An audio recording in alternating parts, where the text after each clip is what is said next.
Hello and welcome back to another session by Gravy on Narratives. Today topic is the after effects of American election and global reaction to it. Particularly, President Putin's congratulated Donald Trump and also showed willingness to engage in dialogue. Putin praised Trump's bravery following an assassination attempt during his campaign. Speculation surrounds how Trump will handle the Ukraine-Russia conflict, especially as Russia escalates drone attacks on Kyiv.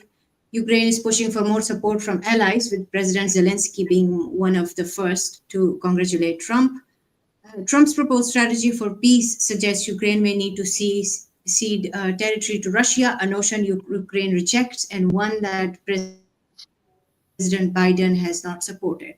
At a summit in Hungary, Zelensky criticized call for concession to Putin, emphasizing the need for military aid rather than negotiating support. Additionally, report indicates that Biden intended to expedite billions of dollars in security aid to Ukraine before his term concludes in January. Since Russia's full-scale invasion of Ukraine in 2002, the United States has already allocated over 64.1 billion in military assistance to Ukraine, according to data from the U.S. Department of State. And European leader congratulated Trump and expressed a desire to strengthen the transatlantic partnership. However, these plans may be hindered by Trump's tariff proposal, which could impose up to 20% tariffs on most trading partners, including allies, in anticipation of a potential Trump. EU leaders are considering retaliatory tariff on US import, as the US is the EU's largest trading partner and the bloc's economy was affected by the Trump's previous tariff on European steel. Trump have also multiple times threatened to leave NATO, and Ukrainian leaders and European leaders are scared that due to Trump's submissive behavior toward Russian president might be a hindrance in the way of freeing Ukraine from the war. And this is the introduction of the topic. What would you like to say about it, Amar sir? I think, just like we discussed in the last program, it's early days. He has won the election, and then from here till January, he will make statements. This time, he's trying slightly more cautious, in making statements. But definitely, he's laid out his agenda, 5 or 6 main points during his campaign, which he said that if he comes to power, he will definitely take action on that. And the first of that, 5 or 6 points, was economy. So now saying that he will fix the economy is easy. Fixing the economy itself, would be a test. But why? Because this time he is, returned. He has returned as a more powerful president. Why? Because the party he is representing, Republicans, they will actually have both the houses of the American Congress. So that means if, for example, and not these people do not necessarily support Trump and his ideas, but because they are now going to be the beneficiary of the system, I think they will stand by him largely on his campaign promises.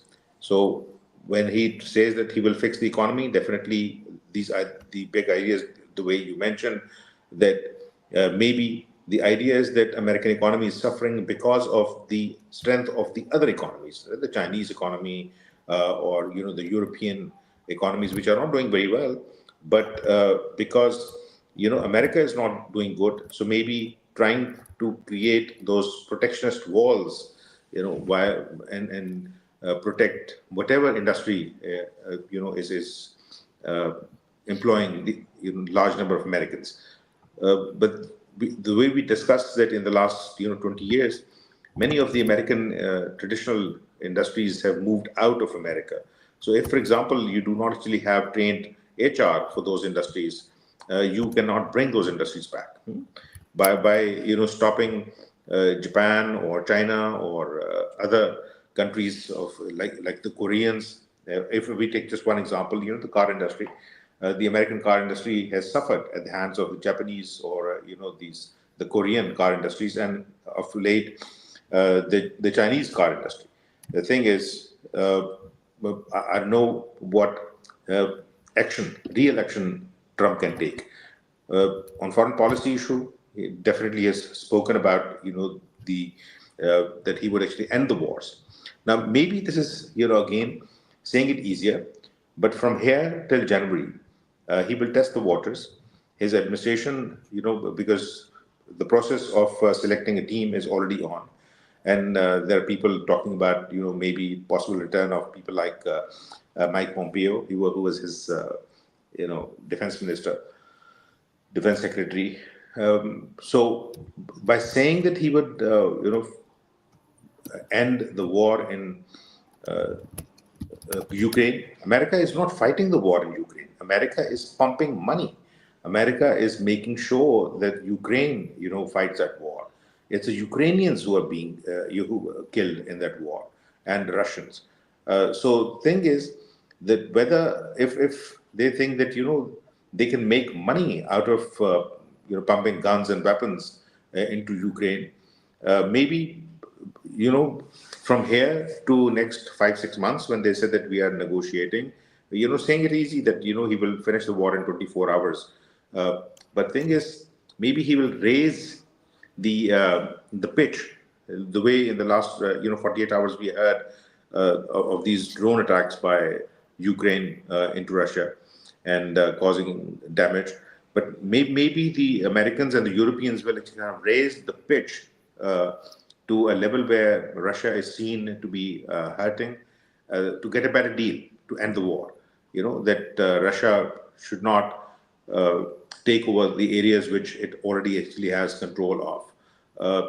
Again, we will actually wait and see as far as Gaza is concerned, and in what is actually happening in Middle East, unless and until the regional countries put their act in order, and because some of them are close allies of the Americans, but somehow it seems that they are divided on the issue to what to do with Gaza,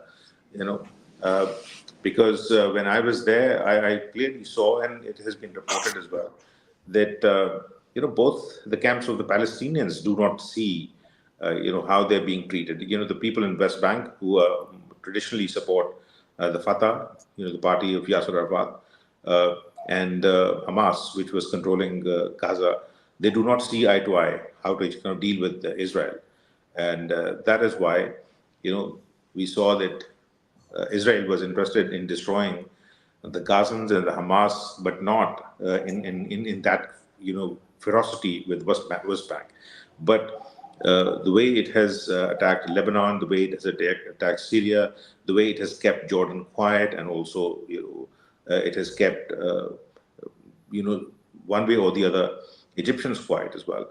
But other Muslim countries, like substantial Muslim countries, and Turkey is one, Turkey is one, Iran is one. Iran is definitely in one way or the other trying to fight, and we will wait and see if when Trump comes into power and becomes the president, how he deals with Iranian question. The Israelis would like Trump to go after the Tehran, but whether it actually happens or not. And then the other issues, I personally think that people, because America, no doubt America is on a slide. American economy is on a slide. American power in the world is, we are not living in a unipolar world. But the fact of the matter is, America still is the superpower. It has the ability to harm other countries, and also it actually has the ability to benefit other countries as well. We need to see how America deals with China in the Indian Ocean and South China Sea, how its new military alliances. When we talk about NATO, I think for America, what is more important than NATO is the alliances which are now operative in the Indian Ocean area.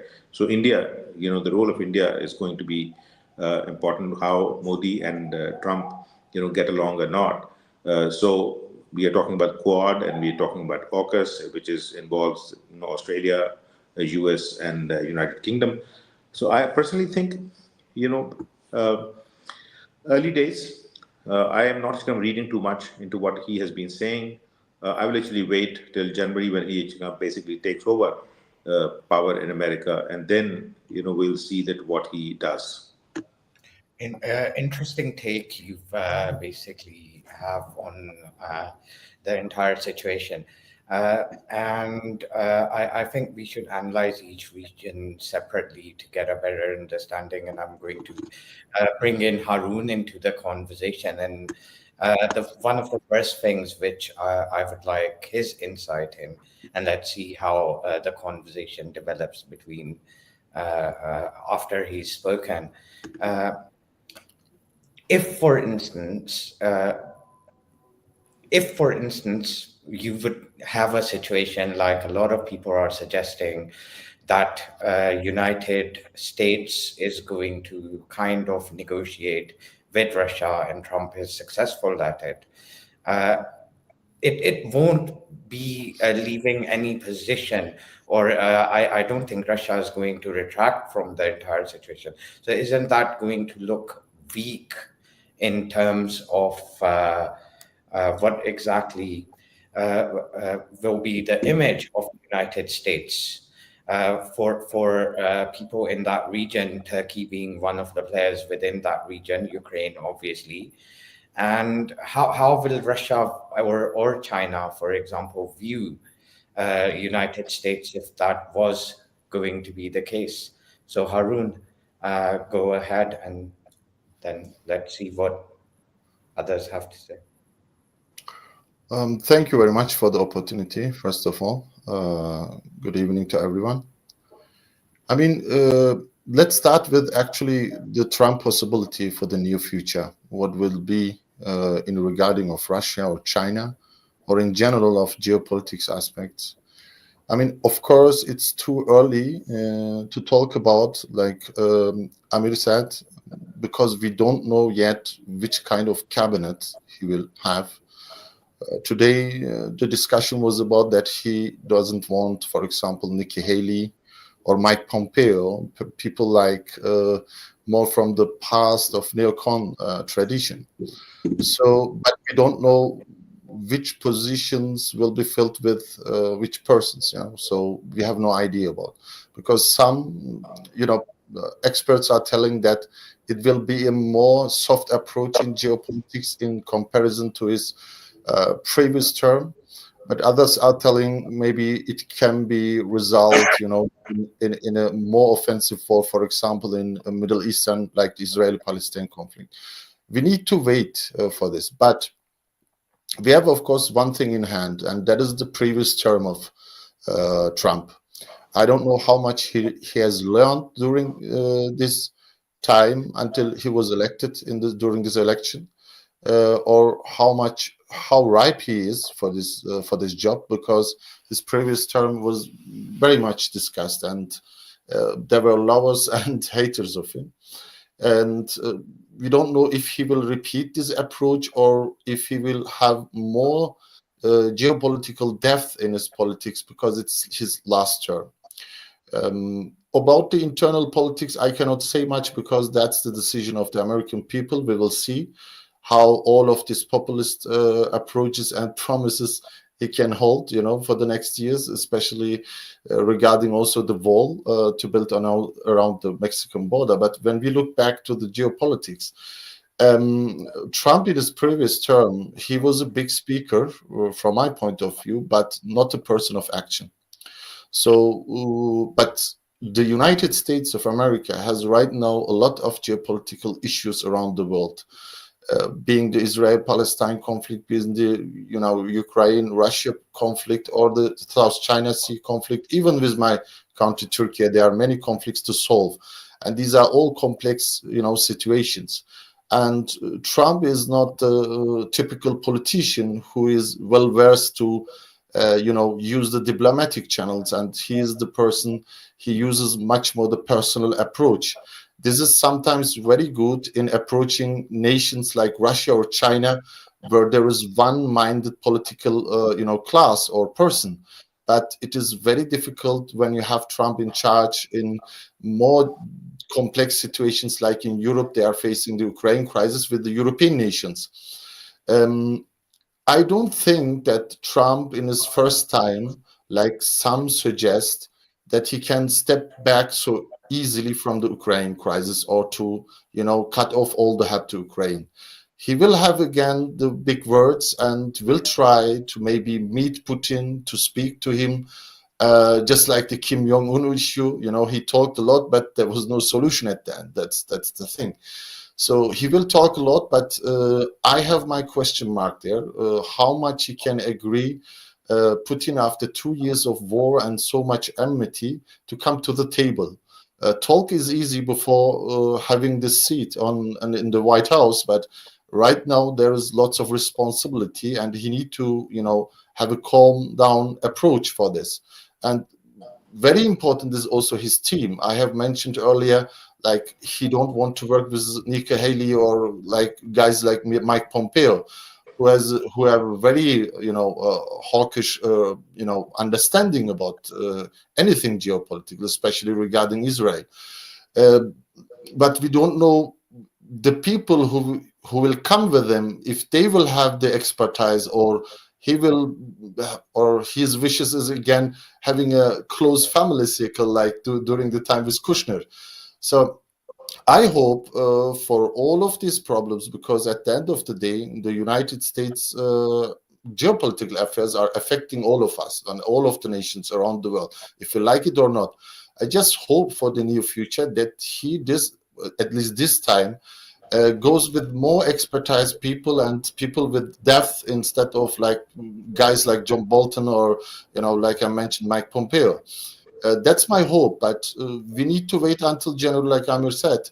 The situation, being an Israel-Palestine conflict or Ukraine, these are not easy tasks, because it's not only, up to the president in the United States. The people need to understand that. It's not like Trump is so great and enthusiastic about it. Maybe, people who were haters of Kamala Harris expecting now great approaches and, miracles, but that's not possible. There are also, many, countering issues inside of the United States, also lobby groups or institutions. Like, for example, in the Ukraine crisis, the European Command of the United States is thinking different things about Ukraine. The CENTCOM is thinking different things. And at the same time, the European Command is very angry about the Israeli approach to the Palestine conflict, but at the other, part, the CENTCOM will maybe go to war with Iran. So which of these groups will agree at the end of the day what kind of a decision Trump will make? So we need to wait for this. But I don't think in the first 6 or 12 months that we will see great risky decisions from Trump. It will be more approaches for internal politics, because the United States is suffering for a very while with the economic problems. So I think he will work more on the promises internal politics than outside. Otherwise, we will have some words, but I don't think that Putin or Xi Jinping is agreeing to anything right now to the table. They need to see their cards. Thank you. Thank you very much. So with that, you've heard what Harun has said and what Mr. Ghori has said. Aditya, I'm coming to you. It's being said that one of the main people or main countries who are going to negotiate or are in a good position to negotiate some kind of a resolution between Russia and the West is basically India. And the Indian media, as well as a lot of Indian strategists, more so than the rest of the world, are basically conversing about that. So how are you viewing this, and what do you think the impact is going to be? Aditya. Thank you, Shah, for having me. And I don't think that India can do much about this negotiation. I think, Putin is somebody who, not to say that he has good relations with President-elect Donald Trump, but in the previous administration or the previous government of Donald Trump, he had decent relations with Putin. So my understanding is that he will try to negotiate a deal with Putin, but like Harun said, I agree with his point that I don't think it's going to be so easy as Donald Trump tries to make it sound. So my understanding is yes, India can try and help mediate in this negotiation, but it won't be that easy. And India is a country which has good relationship with both America and Russia. So yes, it can try to mediate, but again, I don't think it will be that easy. And coming to the second part about, like, is he actually going to do it? Again, there's a question mark. I don't believe that he holds so much power. Just today, Zelensky has had a interview in which he said that he's not ready to negotiate for their own freedom and surrender their land. So I don't think that even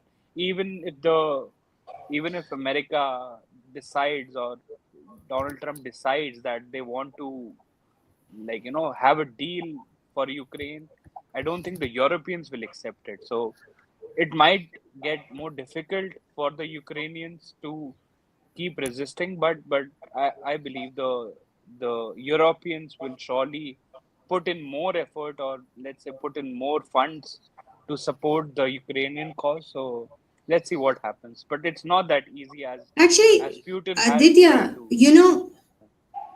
even right now, Ukraine is mainly supported by the US. The European countries are doing nothing. Very minimal of participation in that war. And most probably, if US backs off, Ukraine will have to give up anyway because Europe do not want to land in that war. In fact, they're actually considering making their own national army, something like NATO on their own, because they see how Donald Trump does not like the idea that US is adding more to NATO rather than the European countries. So the European countries in itself are kind of scared at this point. But seeing that conservative leaders are actually taking over Europe as well, I mean, Macron is one of those few liberal leaders who are still holding on to their position. Otherwise, the conservative are taking over. The Germany government actually fell apart on the very day Trump was elected. So I think, like, in a long term, it can be true. Your understanding can be true, but at the moment, with the leaders Europe has, I don't think, like, they are are willing to give away the occupied land so easily. Even the idea of NATO, like, when you want to be elected as a leader, you say a lot many things that even you don't actually believe in. So I don't genuinely believe that even Donald Trump believes that he wants to, like, exit the NATO alliance. It's not going anywhere. He will, like, Oh, harass he've the threatened European multiple times partners. that he's going to leave NATO. Yeah, so In that's the his So thing. He's last a term. businessman. I He's a kind of businessman. He yes. wants to negotiate a deal. He wants more out of the European Hold partners. on, editor, one second, please. So one of the Yeah, things which because has can you hear me? One of the things which has to be noted is that when Trump basically made that statement that they have to pitch in more, they have increased their budgets and they are increasing them more. So that's only indirectly or directly making NATO stronger if you look at it in a complete sense. He's asked them to pay more and they're paying more. So he's established a bigger kind of a pocket for NATO. He's secured that, if you think about it. And this time, when he comes to power, I believe, like, it will continue where Donald Trump will argue that the Europeans need to pay more, and, like, they still are not paying enough. But I don't think, like, this NATO alliance is going anywhere anytime soon. But he will be, like, dealing with the Europeans as he deals with any other, like, business partners or deals. So that will be different. He Like won't be like as nice as transactional Democrats relationship. with the Europeans. Yes. So, Mr. Gori, you've heard what Aditya and Maham and Harun have basically stated in regards to what their opinions are in terms of Ukraine. What's your take on the actual thing? And then we've got Ali Shabir on the panel as well. We'll go to him. Just 2 points. One, when countries are poor, and when I say poor, that does not mean that I'm referring to America and Europe as poor countries, but their economies are in deep trouble. And if you are promising your people that your primary task when they come into power is to fix economy, I do not see these countries now getting successful in fixing their economies. I don't see that, because one, I do not actually know, and we will wait and see, what blueprint Trump has to rebuild his economy. We know that Germany, which was, until very recent years, was doing pretty okay in Europe, and technically, European Union was being funded largely by the German money, and France. That's why France was standing by Germany on major issues. But the thing is, if this war drags on, Europeans would definitely start thinking that who is this war benefiting? Not Europeans. Europeans are not scared as such of Europe of Russia, because they are not, trying to be waging this war for an unlimited period of time. As far as America is concerned, we need to see, once Trump comes into power, actually takes over the government, how his defense ministry, I mean, the military industrial complex, and of course the Pentagon will behave. We know that last time when he was in power, he completely sidestepped the State Department.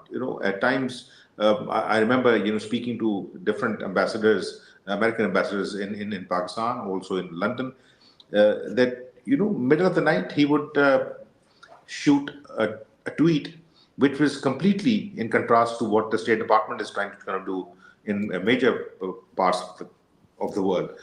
The second thing is, you do not fight a long war or tussle with your business partners. Now, the biggest business partner of Americans are Chinese. So if we kind of think that China and Russia are standing by and trying to construct new alliances like BRICS or SCO, and to challenge not America, they are not. This is what we discussed last time. That they are not, coming together to challenge the American hegemony in the international order. They're trying to kind of basically raise their, stake in the pie of the global cake. And when we say global cake, that does not mean the military power. They actually want the biggest pie, which is the economy. China is, actually wants all of these countries, whether they are in Middle East, which, and especially Gulf countries, where there's a lot of, petrodollar, a lot of money, and they spend it too much on European, American, and whatever, the global brands, whether they are cars or, luxury items. So China would like the Middle East to be, especially Gulf countries, as their market. They would definitely like, the major or the stronger countries in Africa as their markets. Similarly, in Far East, and that is why, I think the only, friend, the major friend, I think the biggest friend in the world, the American friend, would be India. I don't know whether Aditya would like it or not. Why? Because America's plans, the future plans of confrontation, are with China. I was in that international conference in Singapore in 2018 when Secretary Mattis, stood up, and Modi was the chief guest of, an international conference, where Mattis said that, we will not allow China to rule South China Sea area and the Indian Ocean. And he said that from today, we are changing the name of the Asia Pacific to Indo-Pacific, saying that, the sea which starts somewhere like, from Oman and goes right up to Japan, or at least Indonesia, Malaysia, would be called the Indo-Pacific. That means they're thinking that India would be their biggest partner to counterbalance the Chinese influence, not vis-a-vis America, in this region. Why? Because India, like China, is 1.45,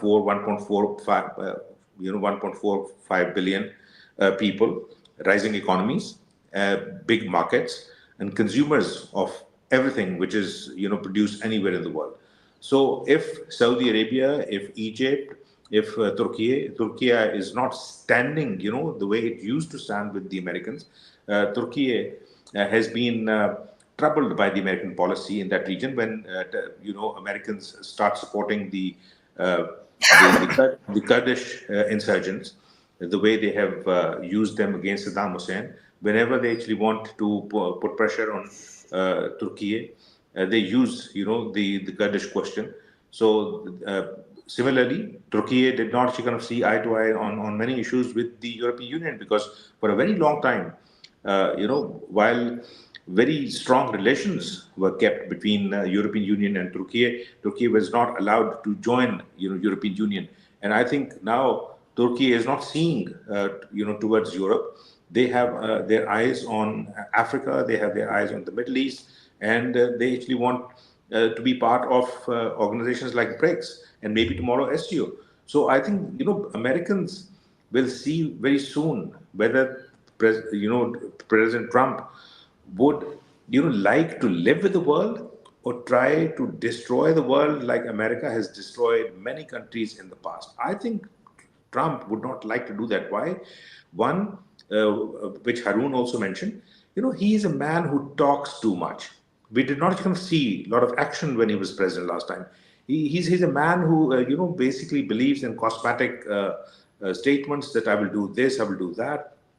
He's a loony pop, I'm telling you. He thinks that the world is basically a reality show in which he can fire people and hire people. It is not like the world is not like, being run by that.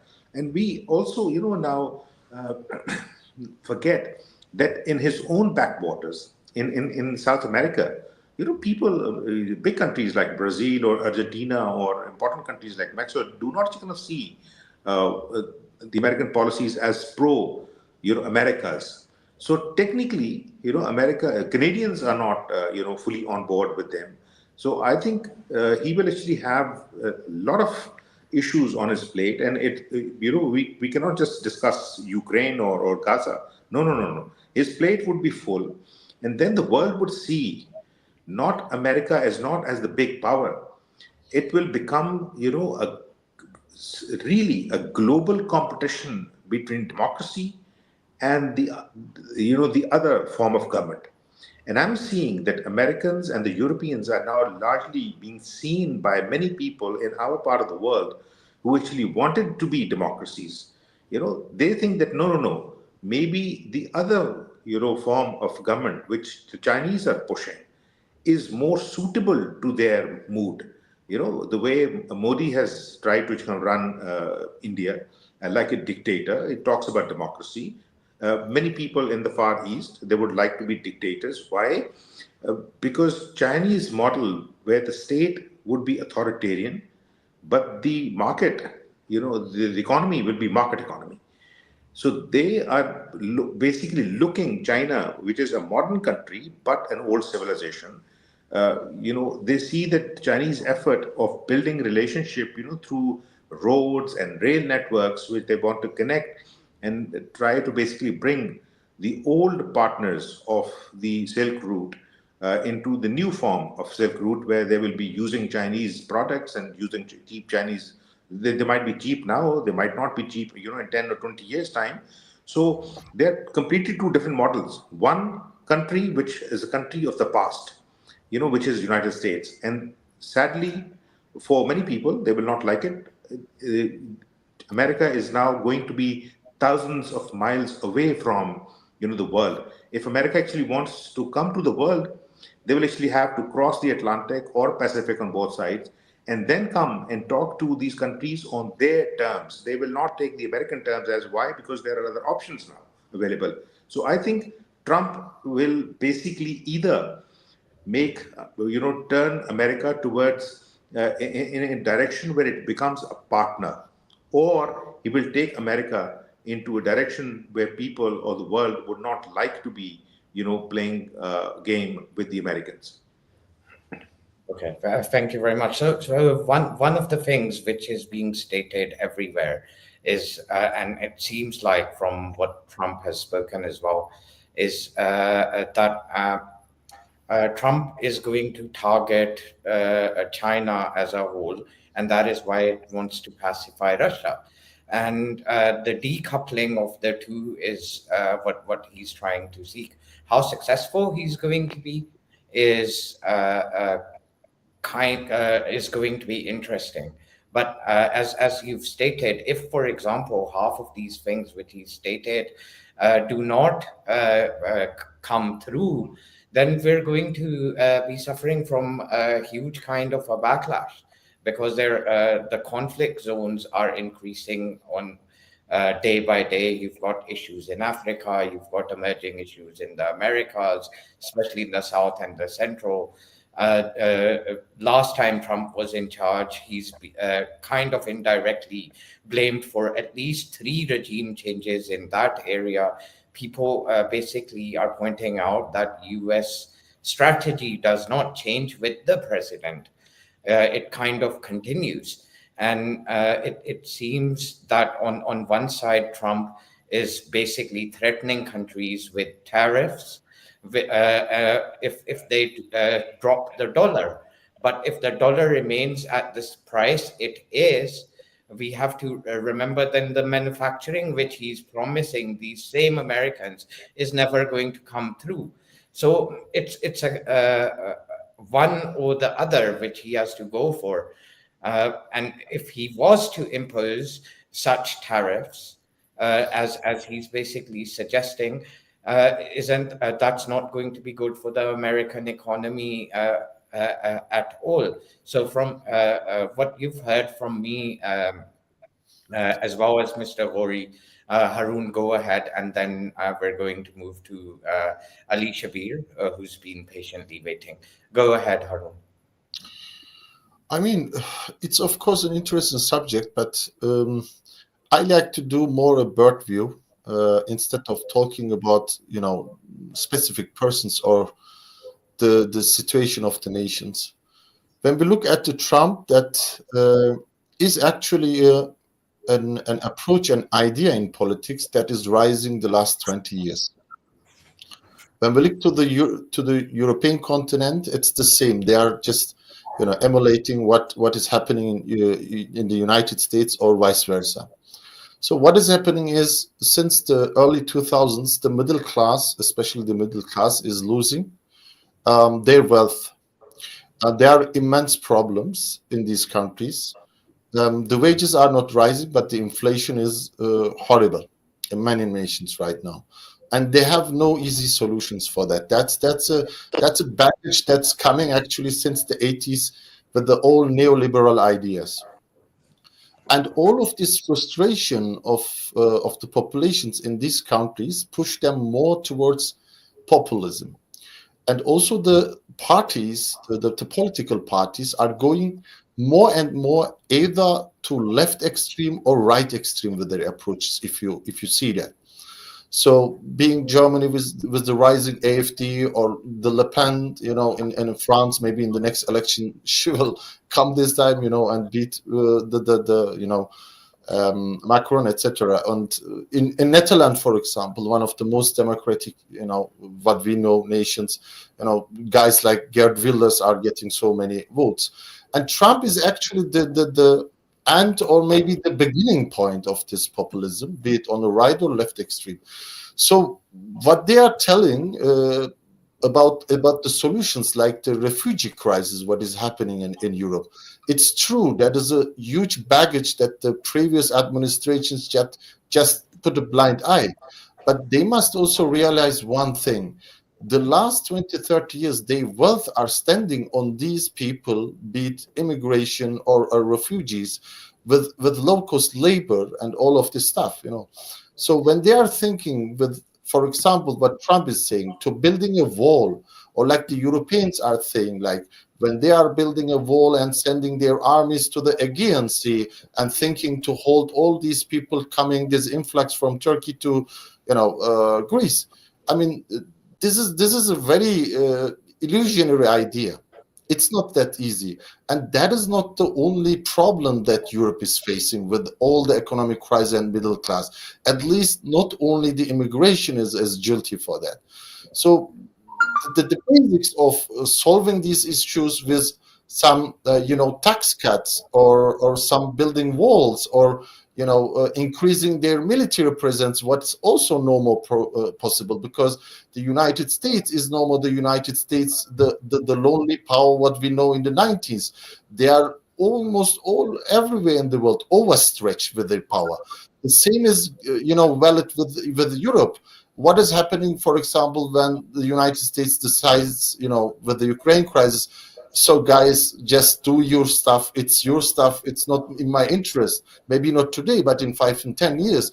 So no European army can right now stand against that.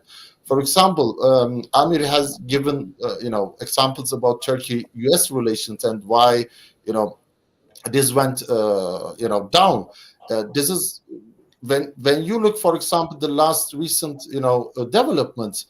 The German chancellor are running to Turkey and trying to, you know, make a better relations suddenly. Why? Because they know, oh, maybe we need the Turkish army right now in the Ukraine crisis, and maybe we need the weapons in Ukraine, because the United States more and more is very much visible that they have no more the power, you know, to solve all of these issues. So I don't think that, you know, the only words what we have spoken that Trump is saying or writing on Twitter, that will not be enough, neither inside of the whole. But Harun, if you can add another point to it, you know, I personally think, this is my personal opinion, I might be extremely wrong. Yes. I think Americans are now, you know, seriously attempting to break European Union as a group.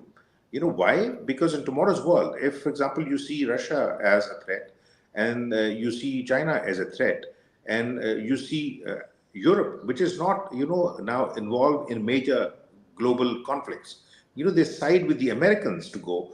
But you know, look at the wars in the Middle East, which was basically created by the Americans or the Israelis.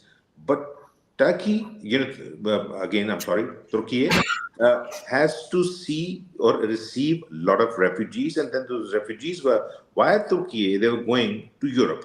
Now, if you basically, you know, do not stop those wars, and wars like the war in Iraq, the war in Afghanistan, the war in Lebanon, the war in Syria, you know, what actually ISIS did, and now, you know, in Palestine, and then many countries in Africa as well. You know, we do not, you know, discuss those wars, but those wars were not communal wars. You know, the global military-industrial complex has created these wars, and all of these people have ended up in Europe. And that is why you see the rise of the right in many smaller European countries who were not able to control or progress, you know, their economies. This is actually what actually happens. We saw in 90s in United Kingdom, in Britain, when the economy was growing, you know, they were talking about multiculturalism, multi-ethnic, and you know, the cultural you know, bondage between the Middle East, the Muslims, and India, and whatever.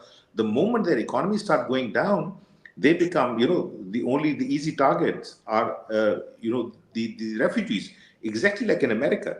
You know, how many people in America? America technically is a country of migrants, but now they think that the European Americans who as if they are the real Americans. They look at the Latinos, they look at the, you know, the Asians, as if, you know, they have come in and worked hard but taken their jobs. So I think, you know, America is literally, again, my conspiracy theory, is seriously working, and the first step was, you know, through Brexit. Imagine, you know, the leaders of the Brexit used to go and meet Trump, the American leaders, and talk about, populism, talk about nationalism as if, nationalism was coming back. But thing is, what they did, the moment they came out of European Union, ask Saklan, means I live in London, I work in Pakistan. Saklan, is a British Pakistani. The economy has literally gone through the floor. People do not actually want to live in London, let alone, the poorer part of the countries. And similarly, this is actually happening when we travel through many smaller European countries. The economies, they're not rich countries anymore.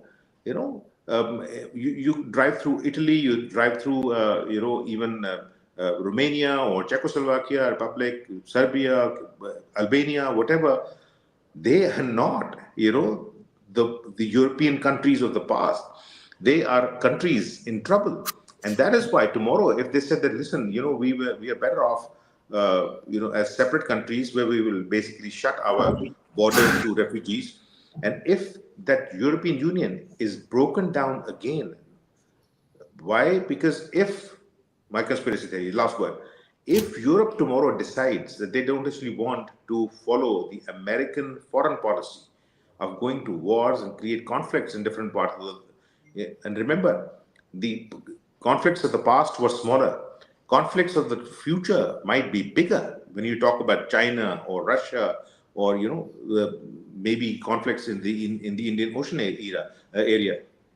So technically, all these countries, if they side with the Chinese or go neutral, American foreign policy is dead, and they're talking about so many American professors are writing now about the role of the Muslims, for example, in France, the role of the Africans in Europe, and the migrants who are recent migrants. I think the world is slipping out of American hands, and Trump, we have to wait and see, what actually happens. And you were not in that program. I spoke last time that I'm very interested to kind of see where Elon Musk actually goes. The man, his body language is frightening me. Tomorrow, if he said that, listen, Trump, I give you the money to become the president again, next time it's my turn. It's one of the things we have to remember. Can I add one thing, Shaji? Just a quick fact check. Elon Musk is never going to be eligible to become the American president because he was not born in the United States. So that's something which a lot of people have been saying. But go ahead, Harun. Rules change. So Glenn, rules change. Of course, when we don't talk about a future possible constitutional change amendment. Yes. So of course that's very difficult in the United States, but it can be done. It can be done in the future. Yeah. Remember, they have both houses this time. Absolutely. Yes, true. But actually, I just wanted to add. I fully agree on many points what Amir said.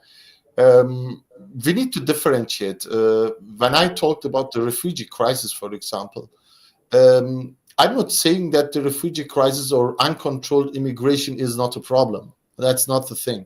But I'm on the rational and the reality side. That's not the only problem. When we look at Germany, for example, it has taken so many refugees, especially in Europe.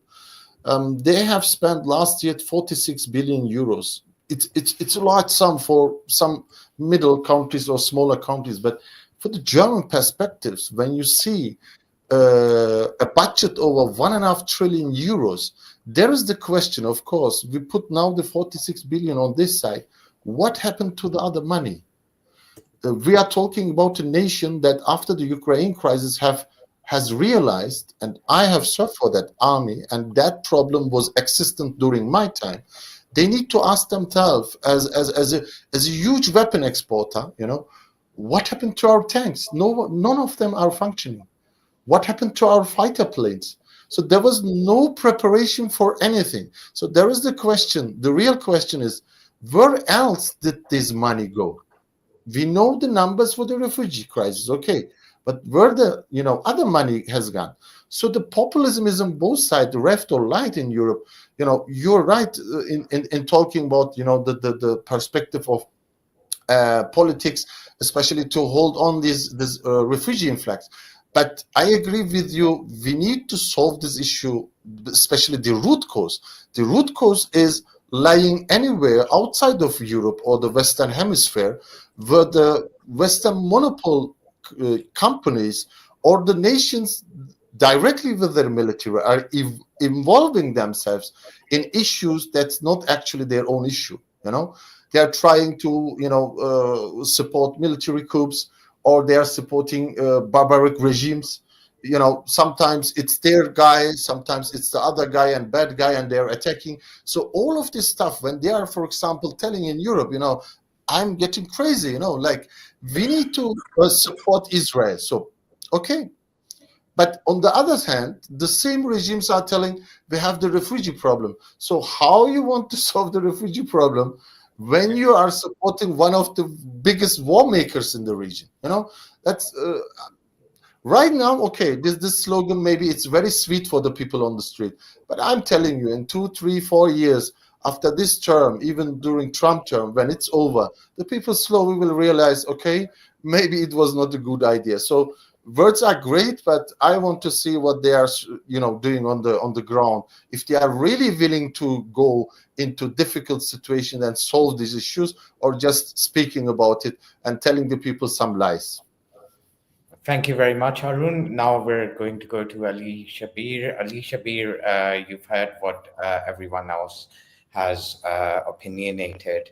But one thing I would like to specifically want you to contribute on is Pakistan happens to be a strategically important country, forgotten at this stage. Sorry, I've kind of become used to referring to Pakistan as a company because of obvious reasons, run by, if we go by the past, but anyhow. So apparently there's been regime changes in Pakistan, according to some people. There seems to be a very direct impact of a regime change in the United States. A lot of political parties, specifically the PTI, is basically, there are rumors that because the regime has changed in the United States, Imran Khan is going to come out of jail due to that, which seems to be extremely far-fetched. Because if anything is to go by, if we go by the last term of Donald Trump, what is interesting to note is that that was a period where Pakistan was completely left on the sidelines. Pakistan did not even have an ambassador from the United States for a long period of time at that throughout his tenure. And since Imran Khan moved, and people are also commenting that this is not the only country where regime change in this part of the world has occurred. A recent example would be Bangladesh. And if you look at Bangladeshis, you can see the current prime minister. He's kind of made an appeal, almost like a congratulatory. It was more than a congratulations note to Donald Trump. It was a plea of letting him continue. So there are a lot of points. Go ahead, Alicia.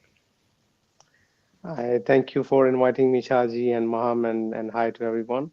Well, coming to I was listening for quite some time, and a very interesting conversation from Gauri Saab and Harun. Especially Gauri Saab mentioned a couple of lines, and this was exactly 1 or 2 lines I wanted to bring for your audience today. And by chance, Gauri Saab has spoken on it. Direct answer to your question, Shaji, and very briefly, I would say not at tier 1, 2, or 3, probably 2, not even 2, third or fourth tier.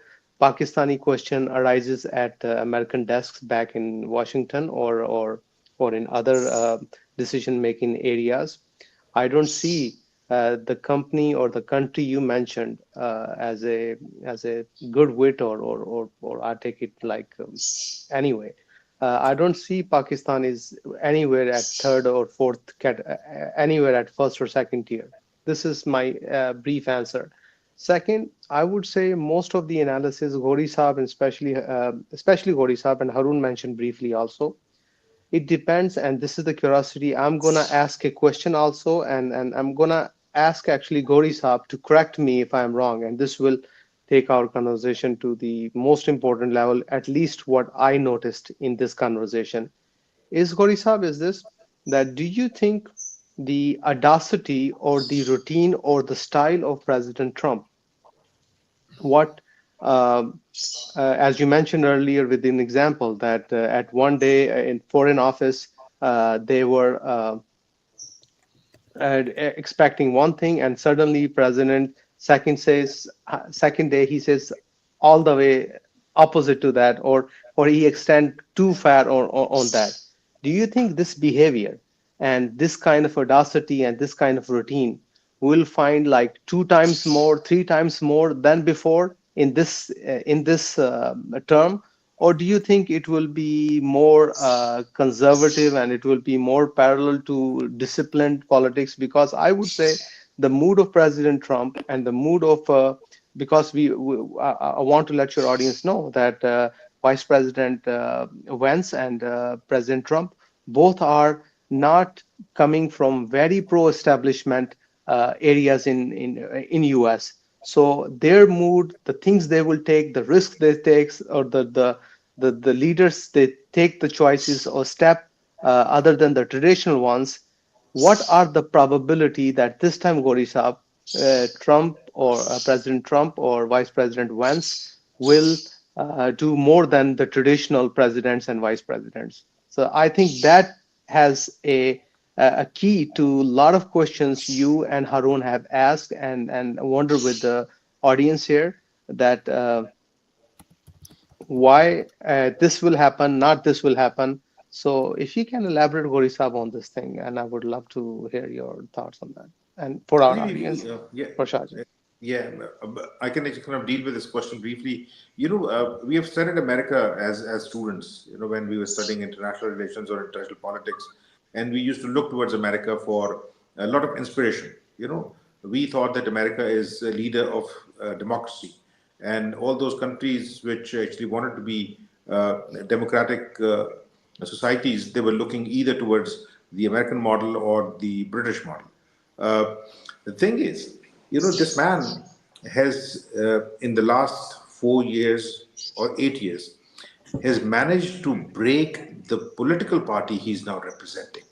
Now, that is a very serious concern that if a country like America is now finding it very hard to, throw up credible and workable leadership.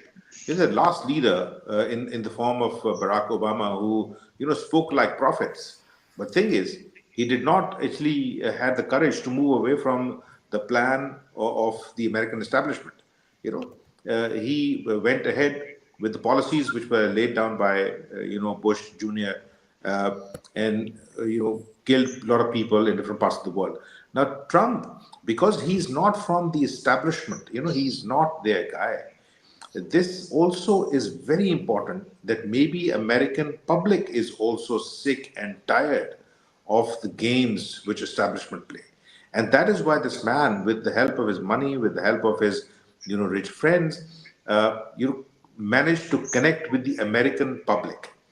you know, we need to keep in mind that unlike last time where he became the president but did not win the popular vote, Hillary Clinton beat him by almost 3 million.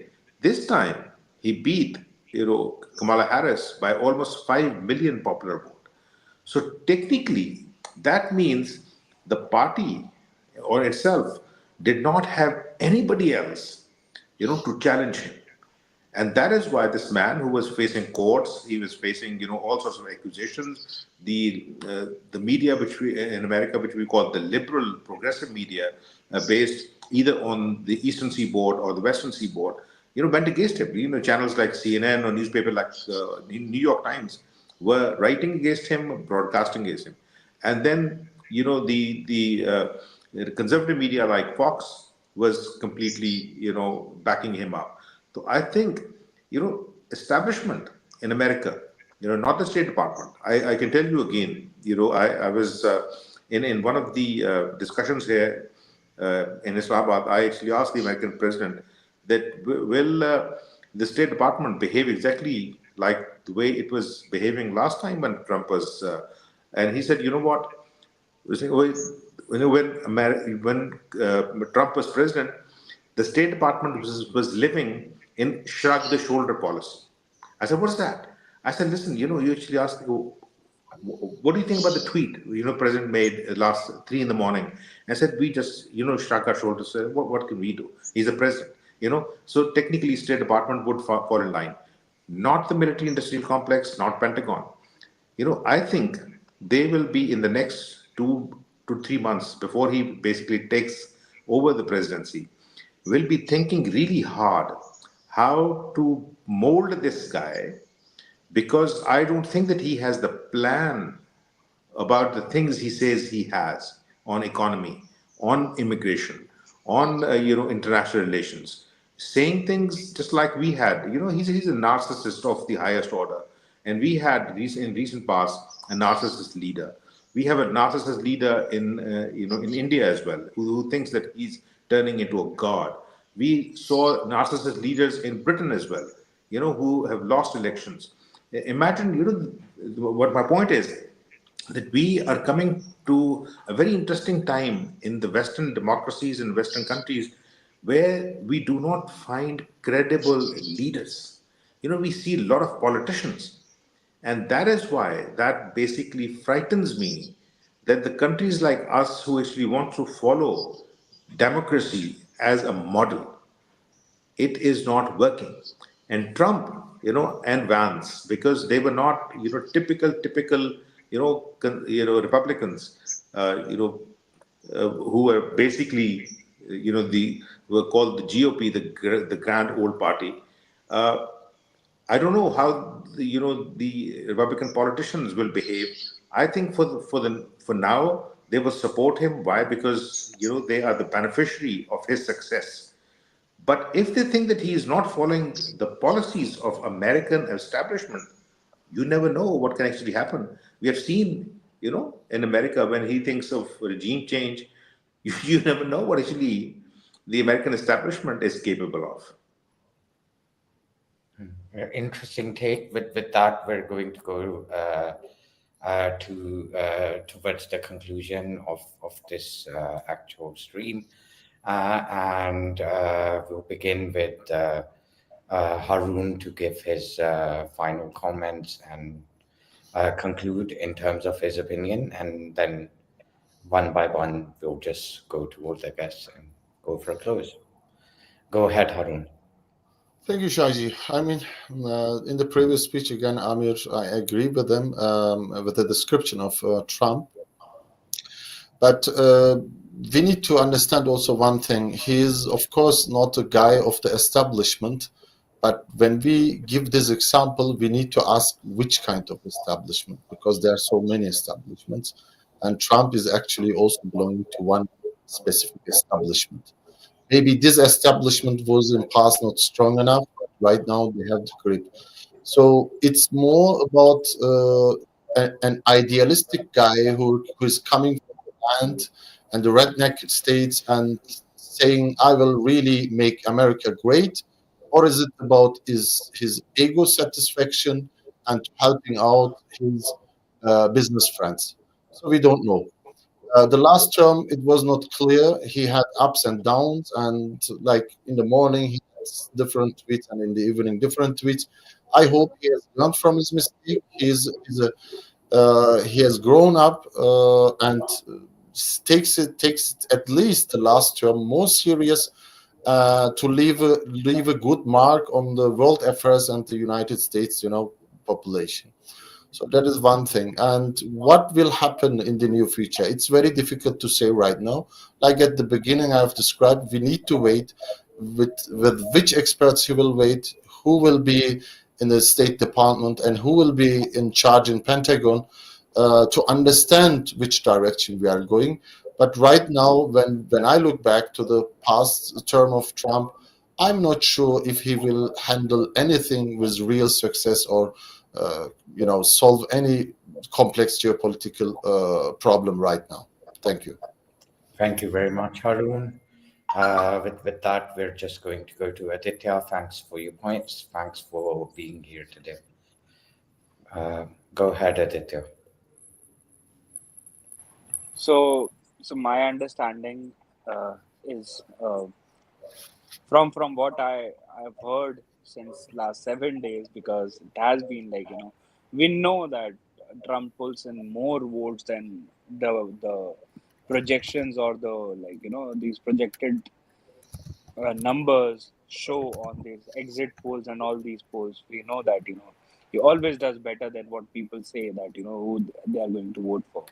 So in the last 7 days, I've heard a lot about people's understanding. So we have to see, like, one basic thing I can say is it will be, hopefully will be his last term, if he accepts that and let go of power in this term. So it will be his last term, hopefully. So he will try to leave behind a legacy of things that he achieved in his last term. So I believe that there could be things that he do which were not expected from a democratic leader, but he has basically changed how the Republican Party behaved.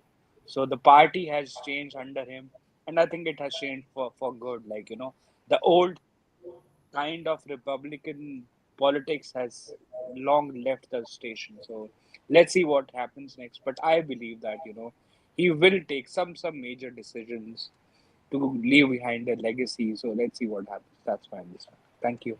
Very much. Now we're going to go to Amir Ori to sum up the entire thing, and then we're going to go for a close. Go ahead, Amir. I think we'll just wait for January, and we'll basically wait to see, the second sort of series, as if, we saw programs like on Netflix or Amazon Prime, these high politics programs, Madam Secretary or etc. So I basically will wait and see the second Trump presidency, where I expect a lot of talk, no action, and or little action.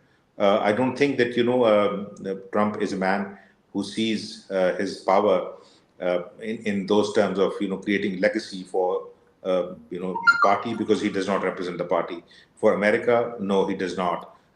For himself or maybe his family. So it's me, and me. So I'll just actually I do not actually have great hopes from this man. He wanted to take a revenge, political revenge. He thinks that he was forced out, and he thinks that he has won, the presidency back.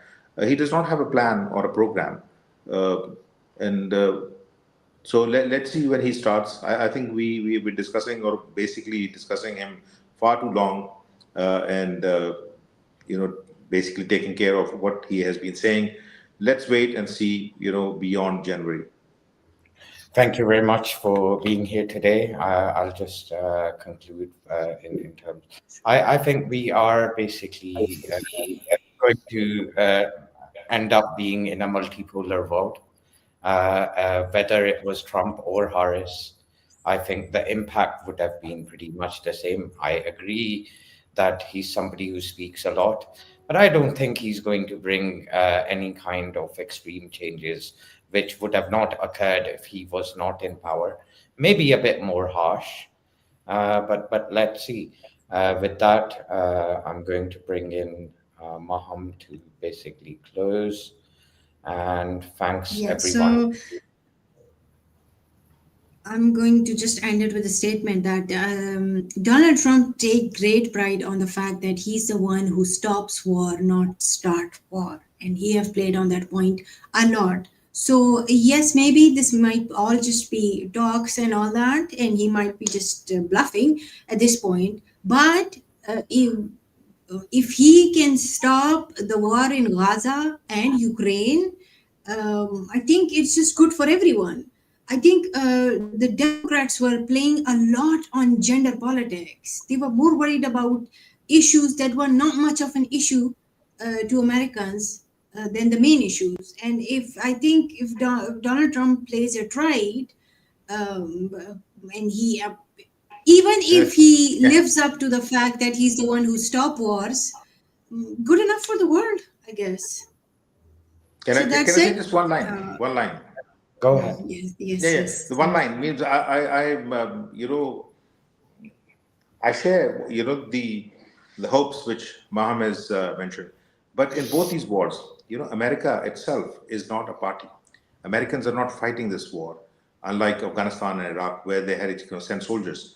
There are no American soldiers fighting in Ukraine, and there are no American soldiers fighting in Gaza. And that is why, unless both the other parties do not want to finish the war, this man can talk a lot, but frankly, they will not listen to him.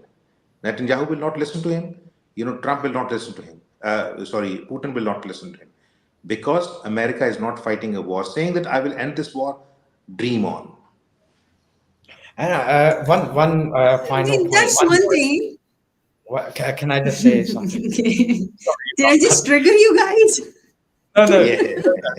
It was very. We don't want to finish this program. I just want to say something. I think Putin and the other side have gotten into this very deeply. They've involved troops of countries like North Korea. It's only today that the Ukrainians have been kind of making it very clear they've had some deadly encounters with them. And same applies to Israel war and how Iran is being blamed for Trump's assassination. Again, that's something extremely interesting because some Indians were fighting for Russia, just like some Pakistanis were fighting for ISIS. Yeah. Yes. So I think the whole region, two different regions are at war over here in a very direct way now. It's more than like one-on-one, and then not to forget Syria, where Turkey is involved, and a lot of other countries. So I think it's definitely dream on. It's basically AUKUS versus the China/Russia affair, in my opinion. I think, Shaji, I think, of course, my hope is on the same side, like Maham said. Maybe, of course, we would be all happy if he has any solution to end this bloodshed. All of our hope is on this side. But, of course, my anxiety is about he has some guys on his side who are actually very dangerous for the Middle East. And if these guys have the grip on it, forget about the stopping to war. We can see in a few months, maybe Tehran will be bombed and the regime will be taken down. So this possibility is larger than, Trump finds the solution for any peace. I just hope not, but some guys are preparing for that. And there is also the theory that Israel is pushing willingly, knowing that actually this change would happen in the United States. Yeah, agreed. Interesting. Go ahead, Maham. Go for the view. Sorry for the interruption. So I just want to add one last thing. I was supposed to add it somewhere in between, but I did not want to disturb you guys. Donald Trump have dropped Nikki Haley and Mike Pompeo. He's not taking them back, so that's a good thing, I guess. Anyway, see you guys next time. We'll continue this topic because it's a long-ass topic. Subscribe to the channel, press the bell button so that you can get updates regularly. Have a good day, good evening, and good afternoon, wherever you are.